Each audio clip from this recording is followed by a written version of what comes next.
नेहा सिंह राठौर को MP high court ने दिया जोरदार झटका। इस मामले में दर्ज एफआईआर को रद्द करने की याचिकाएं जारी। जबलपुर स्वघोषित लोक गायिका नेहा सिंह राठौर को मध्य प्रदेश हाईकोर्ट ने जोरदार झटका दिया है।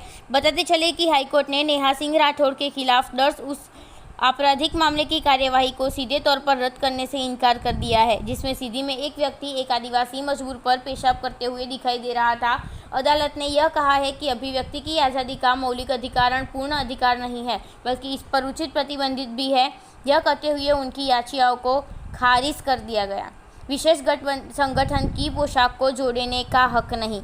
न्यायमूर्ति गुरुपाल सिंह अहलूवालिया ने पूछा कि नेहा सिंह राठौर ने सोशल मीडिया पर पोस्ट किए गए एक पोस्ट में आरएसएस के काफ़ी लिखकर का जिक्र करते हुए विशेष विचारधारा की पोशाक क्यों जुड़े, जबकि आदिवासी व्यक्ति के ऊपर पेशाब करने के आरोपी व्यक्ति ने और पोशाक पहनने की नहीं थी।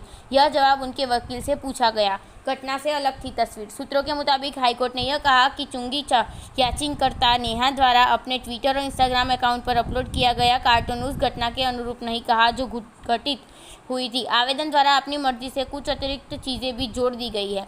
इसलिए अदालत इस बात पर विचार कर रही है कि यह नहीं कहा जा सकता कि आवेदन ने अभिव्यक्ति की आज़ादी ने मौलिक अधिकार का प्रयोग करते हुए कार्टून अपलोड किया था। कि नेहा सिंह राठौर को यह उम्मीद थी कि उनके मुकदमे को रद्द कर दिया जाएगा।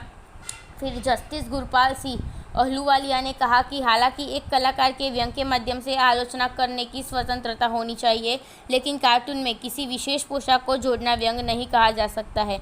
अदालत ने यह भी कहा कि अभिव्यक्ति की आज़ादी का मौलिक अधिकार पूर्ण अधिकार नहीं है, इस पर उचित प्रतिबंध भी है। कलाकार को होनी चाहिए आलोचना की स्वतंत्रता।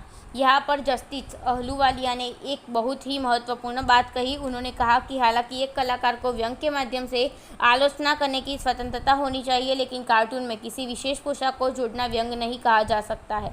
आवेदन का प्रयास बिना किसी आधार के किसी विचारधारा के समूह को शामिल करना था, इसीलिए यह भारतीय संविधान के अनुच्छेद 19A के दायरे में नहीं आता है। यहाँ तक कि व्यंग्यात्मक अभिव्यक्ति की भारत के संविधान के अनुच्छेद 19(2) के तहत प्रतिबंधित हो सकती है। यह मुकदमा नेहा के खिलाफ पिछले 7 दर्ज हुआ था।